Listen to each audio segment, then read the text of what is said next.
स्पर्शाने पावन झालेले आपले हा नाशिक शहरात आणि आपले हा प्रभाग क्रमांक 31 म्हणजे पाथर्डी परिसर आज ह्या ठिकाणी राम मंदिर होते यासाठी आपण सर्वांनी एकदा जोरात टाळ्या वाजवल्या पाहिजे। आताच महाराष्ट्राने सांगितलं की ज्या गोष्टीला 500 वर्ष लागली आपल्या हिंदू धर्माचं आपलं हिंदू राष्ट्र असून आपल्या रामाच्या मंदिराला आपल्याला फार द्यावा लागला। त्यामध्ये सर्वांचंच एक जुटीने एक ताकदीने आपण सर्वजण एकत्र आलो तर हे राम आणि आता आपण प्रभाग 31 मध्ये म्हणजे आपला हा परिसर स्ट्रॉबेरीचा परिसर आहे। आपल्याला या ठिकाणी राम मंदिर उभं करायचं यासाठी कोणा एकाचे फळ नाही राहणार, हे आपल्या सर्वांचे फळ असेल आणि त्यामध्ये आपल्या सर्वांचा हिस्सा असेल आणि त्याच वेळेस प्रभू रामाचे हे दर्शन आपल्याला अयोध्या न करता आपल्याला एक प्रति अयोध्या सुभमो आणि राहुल महाराज आपल्याला एक प्रति अयोध्या या ठिकाणी करायची आहे। त्यासाठी आपण सर्वांनी सहभाग घ्यावा आणि सर्वांनी सहकार्य करावं। यानंतर आता 14 दिवस विरारी यांनी 2 मिनिटांमध्ये या कार्यक्रमाला शुभेच्छा द्याव्या।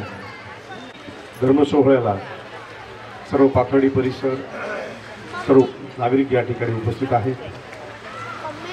ज्यांच्या कार्यामुळे प्रथमच वीट घेऊन अयोध्येला गेले होते त्यांच्या ज्या पदस्पर्शानं या ठिकाणी राम मंदिराची प्रतिष्ठापना भविष्यात होणार आहे।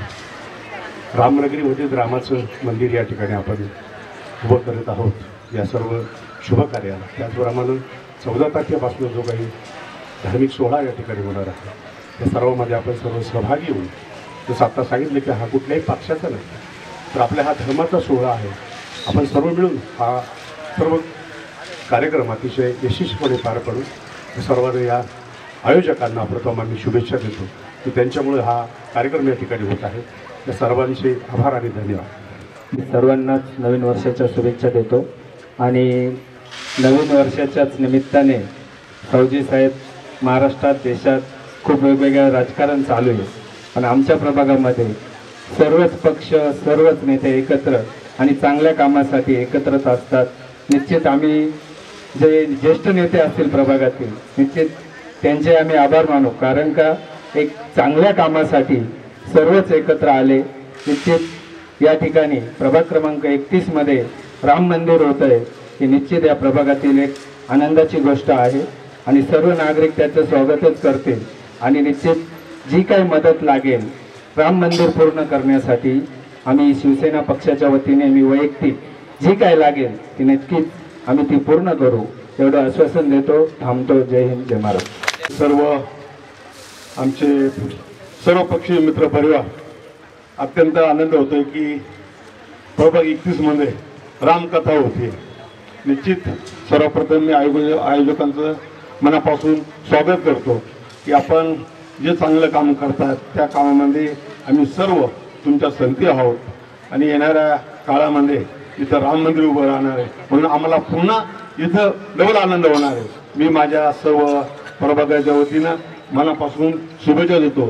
ज्यावेळेस काही अडचण असेल त्यांनी 22 जानेवारी रोजी प्रभू रामचंद्राचं मंदिर याचा लोकार्पण सोहळा भारताचे लाडके पंतप्रधान नरेंद्र मोदी यांच्या अथक प्रयत्नाने झालं म्हणून सर्वप्रथम त्यांचं अभिनंदन। त्यावेळेस अयोध्येला होते हजारो कारसेवकांचा तिथे जीव गमावा लागला होता म्हणून सर्वप्रथम त्या कारसेवकांच्या चरणी नतमस्तक होऊन त्यांना मी शुभेच्छा देतो। त्यांची स्वप्नपूर्ती झालेली आहे। पाथर्डीकरांनी आज हा खूप चांगला उपक्रम केला। खरं तर मी सुद्धा भावना बोललो होतो एक साधारण 8-15 दिवसापूर्वी बोलून आलो होतो की आम्हालाही अशी रामकथा करायची पण निश्चित ती नाशिकमध्ये होती याचा खूप अभिमान आहे। मी या सर्व कार्यक्रमासाठी आपल्या सर्वांना खूप खूप शुभेच्छा देतो। थांबतो। जय हिंद जय महाराष्ट्र। यानंतर भारत होता आहे आणि असणार यासाठीचा हा एक सुंदर कार्यक्रम आपल्या नाशिक रामनगरीत होतोय ही अभिमानाची गोष्ट आहे। आपण सगळ्यांनी पुन्हा एकदा रामराज्य निर्माण करण्यासाठी या कथेमध्ये सहभागी व्हावे जे काही यथायोग्य योगदान आपल्या पद्धतीने द्यावं अशी एक अपेक्षा व्यक्त करतो। थांबतो। धन्यवाद। जय भारत जय मानव। ज्यांनी आयोजन केलेले त्यांना सर्वांना शुभेच्छा देतो. या कार्यक्रमासाठी जे उपस्थित राहिले लक्ष्मण सावजी, कालिका महाराज, कांचनताई पाटील आणि सर्व गोकुळ सेठ गुलाब, सर्वच मान्यवर चांगल्या विचाराचे इथं उपस्थित आहेत. खरं तर आपण रामायण दोनदा मी ढोक महाराजांचं केलेले. आपण रामायण ऐकतो पण रामायणाचे विचार काय आपण अंमलात आणत नाही. त्यामुळं कथा होतात जातात, पुन्हा आपण जे तेच पद्धतीनं वागतो त्या वागण्यानं काही त्या कथेचा अर्थ निघत नाही. कशासाठी कथा तुम्ही ऐकली, कोणत्या कामासाठी कथा होती, त्या माध्यमातून आपण काय प्राप्त केलं, हे जर विचार आपल्या मनी रुजणार नसती तर त्याचा कुठलाही फायदा नाही. कारण जेव्हा तुम्ही रामकथा श्रवण करता तर ती आचरणात आली पाहिजे. ज्यावेळेस तुम्ही आचरणात आणाल तर तिचा उपभोग आपल्या जीवनाला होईल, आपल्या समाजाला होईल, आपल्या धर्माला होईल. म्हणून आपण हे ज्या काही गोष्टी करतो त्याची अंमलबजावणी झाली पाहिजे. आज कांचनताई रोज जीव तोडून लोकांना सांगतात महिलांनी कसं वागावं, पुरुषांनी कसं वागावं, पण ते जर आचरणात येत नाही ताई तर तुम्ही त्या बिंबीच्या देठापासून जे बोलता आणि लोकांना सांगता तर ते लोक ऐकून ते आचरणात का आणत नाही. मला याचं वाईट वाटतं. 32 वर्ष मी माझ्या आईवडिलांचा मातृपितृ म्हणून सोहळा करतोय आणि त्या माध्यमातून त्या आचरणाचा कोणा किती फायदा घेतला, कोणी किती घेतला नाही, पण महाराज लोकांनी मला जे काही सांगितलं ते ऐकून माझा आत्मा तृप्त झालेला आहे. म्हणून आपण हे आचरणात आणलं पाहिजे आणि त्या विचारानं राम राज्य आणि इतकं भरपूर आपले म्हणजे हिंदू धर्माचे अनेक देवधर्म होऊन गेले, पण रामाला किंवा दशरथ राजाला 3 बायका दाखवलेल्या आहेत. त्याच्यामध्ये राम एका आईचा, भरत शत्रुघ्न एका आईचा, तरी ते रामराज्य कसं चाललं, काय झालं. आपण छोट्या छोट्या गोष्टीवरून भावबंदकी निर्माण होते. इथं उभं राहायचंय म्हणून एक वेळाचा एक दुश्मन होतो. जर तुम्ही रामायण ऐकलं या सगळ्या इच्छुक उमेदवारांनी तर त्याचं तुम्ही लक्षात ठेवा. रामायण काय सांगत आहे, तुम्ही काय ऐकलं आणि काय आचरणात आणलं पाहिजे, तरच या एवढ्या मोठ्या कष्टाचा काहीतरी फायदा होईल, या खर्चाचा काहीतरी फायदा होईल. नाही तर ऐकायचं संध्याकाळपुरतं झालं. उजंदा 11ला कोणी जर भेटला, अरे ये बॉय एक एक पॅक घेऊ, हॅलो ऐके तुम्हाला कथेला जातोय, हॅलो. परंतु ठीक आहे, आपल्याला तुला काय आम्ही रामकथेला थांबवत नाही, पण इकडे होऊन जाय. पण त्याला ऐकून काय फायदा घेतला, काय त्याच्या जीवनात उजेड पडला, मला हे सांगायचं या धर्माच्या लोकांना. आपण ते मुसलमान आणि हिंदू राजे, हे बघा मुसलमानांचे जे धर्म ते पालन करतात तो आपण करत नाही. पहाटी जर ते त्यांचा जो रोजेचा महिना असतो, पहाटी 5-6ला माझ्या पाठीमागं मस्जिदी, परंतु त्या टायमाला ते उठणारच, त्या टायमाला ते आंघोळी पांघोळी करून खाऊन घेणार आणि दिवसभर ते धुकासुद्धा गिळत नाही. आणि मी पण उपाय करतो, परंतु तुमच्या माहितीसाठी 4 बार मी फळाचं करायचो. म्हणजे अगदी शक्तीवर सांगतो तुम्हाला. ही नंतर म्हणलं बा ह्याच्यातून जर काही आपल्याला फायदा होत नाही तर कशासाठी धरावं, मी तो सोडून दिला. परंतु जे महाराज लोकांचे विचार ऐकलेले त्याच्यातून 1% तरी माझ्या जीवनात मी त्याचा 1%तला अर्धा टक्का त्याच्यामध्ये मी तो लोकांच्या आपण जे काय ऐकले ते त्याच्या पद्धतीने वागायचा प्रयत्न करतोय. परंतु आपण सगळ्यांनी एक विचार करा, नंतर मी पण ह्याच्यावरती बोलन का आपण ह्या ज्या काही गोष्टी चाललेले तर त्याचा विचार करा, आचरण करा. कसं ते राज्य झालं, कसं काय झालं, आता याचा आपण विचार केला पाहिजे. रामाच्या विचारानं आपण वागलं पाहिजे. 4 भाऊ कसे वागले आणि आपण एका आईला 2 मुलं, त्या 2 मुलांमध्ये बी कांचनताईच सांगत असतात का बा 2 दावे झाले, एका मुलाकडं झालं, दुसऱ्या मुलाकडं झालं. म्हणजे अशी पद्धत जर आपण आचरणात आणत असेल तर कशासाठी या महाराज लोकांचा वेळ घेतात आणि कशासाठी त्यांना वरडायला लावता तुम्ही. म्हणून आपण विचारात आचरणात आणावं आणि ज्या रामायणाचा आपल्याला फायदा आपल्या जीवनात करून घ्यावा अशा त्या पद्धतीने आपण सर्वजण वागाल अशी मी प्रभू रामचंद्राच्या चरणी प्रार्थना करतो. रघुनंदन राम राम श्री राम राम भरताग्रज राम राम, श्री राम राम रणकर्कश राम राम. कधी कधी रणकर्कश पण व्हावं लागतं, जसं आता आप्पा झाले होते.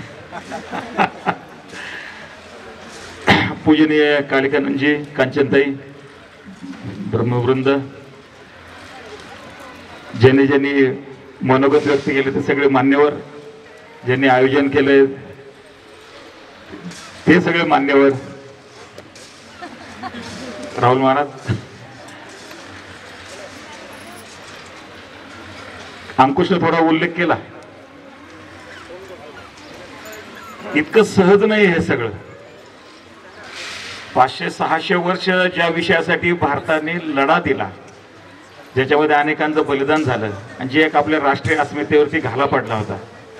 जेव्हा आपला समाज दुर्बळ होता त्यावेळेला घाला पडला होता. आता समाज दुर्बळ राहिलेला नाहीये हे दाखवण्याचं जागतिक सांकेतिक चिन्ह म्हणून आपलं राम मंदिर आहे.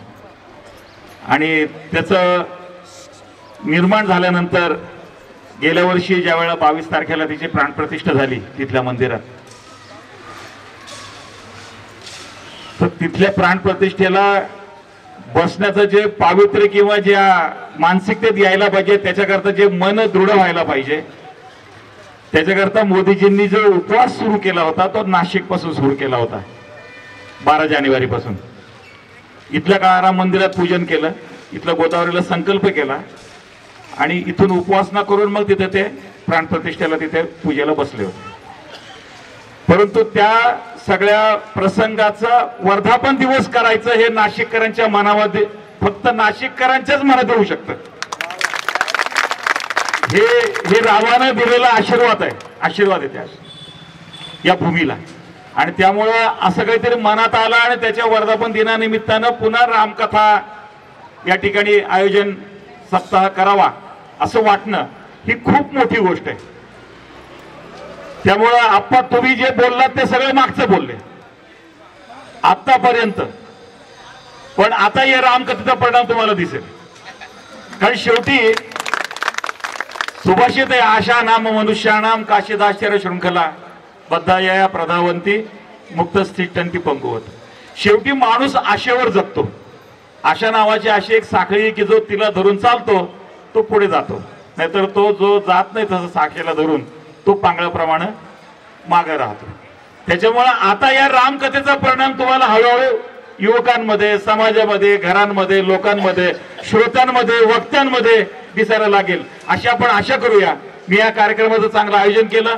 कार्यक्रमाच्या आयोजनाच्या निमित्तानं आज मंडपाचं भूमिपूजन आहे. आज फक्त अजून मला ध्वजवंदन राहिलं ना, हा अजून ध्वजपूजन आहे आणि त्याच्यानंतर मग संकल्प सोडलाय. ज्यांनी उभयतांनी यांनी आणि याच्या आधी जे बसले होते त्यांनी जो संकल्प सोडलाय तो संकल्प निश्चित सिद्धीला जाईल अशा प्रकारची या ठिकाणी खात्री बाळगूया.